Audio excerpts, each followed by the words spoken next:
Security agencies must act firmly, professionally, and without fear or favor. Violence against any Kenyan is unacceptable.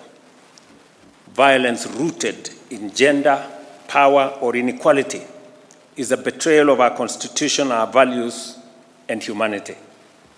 Protecting life, dignity, and safety is not optional. It is a core duty of a state. That said, however, ending gender violence is not the work of government alone. Parents and families and communities must nurture respect and non-violence from every home. Religious institutions must uphold the sanctity of life and dignity. Community leaders and elders must reject harmful practices and silence around abuse. We must all, as we have been implored here, reject violence around abuse. We've had men get beaten, but because they do not want to look weak, they cannot report. And then women are beaten on the other side, and because it is culture, they do not want to report. Otherwise, they make the men look like they are not doing the right thing in accordance to society's norms. So we end up with violence and a lot of silence around it. Security agencies must act firmly, professionally, and without fear or favor. Citizens must speak out, report abuse, and stand with survivors. Every Kenyan has a role to play in ensuring that GBV is prevented, reported, and punished. And therefore, I am very happy with the work that this committee has done, this task force has done. I commend you I went through the report, and I am persuaded beyond any doubt that you did apply your minds and effort appropriately. And as a means of ensuring that we pay you back, we will make sure that this report is implemented. And therefore, Waziri, you have your work cut out to process this through cabinet.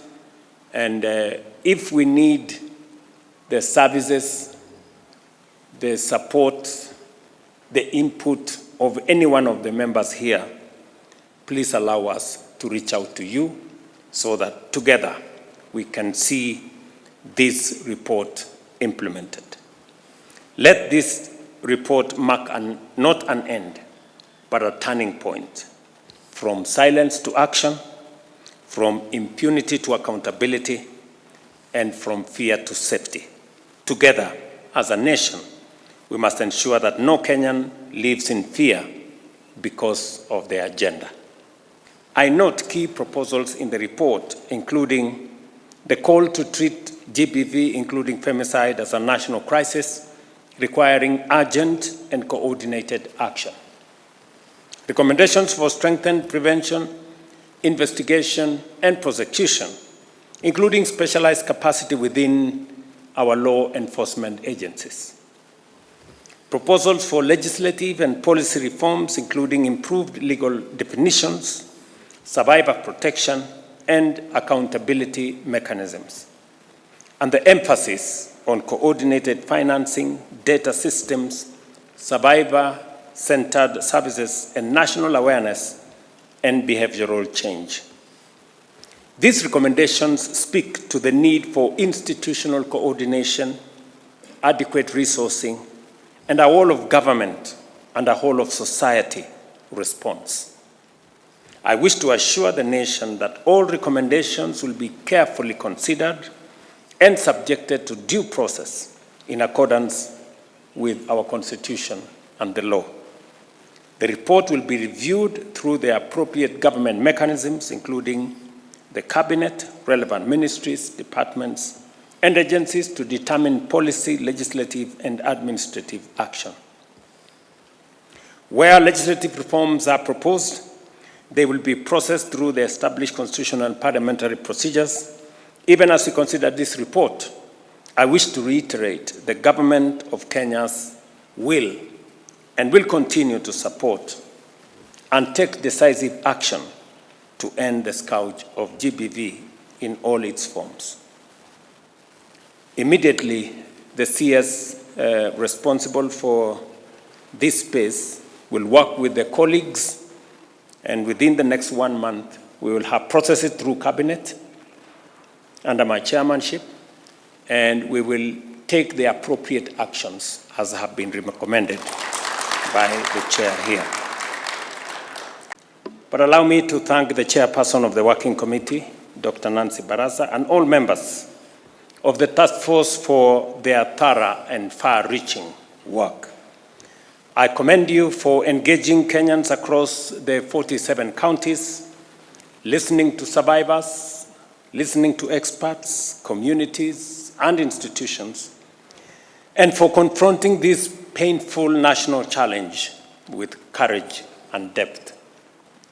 Listening to the recommendations that you have made, I am persuaded that you have identified the critical areas that if we address, we should be able to move the needle on this challenge.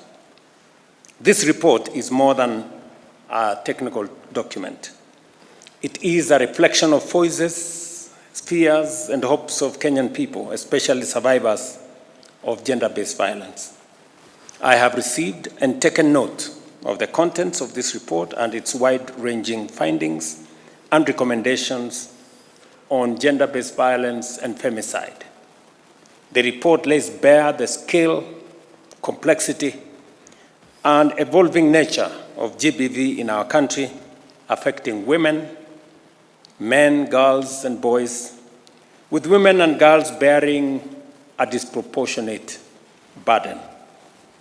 The findings on femicide, domestic violence, harmful cultural practices, and technology-facilitated abuse are deeply troubling and demand collective national reflection and action.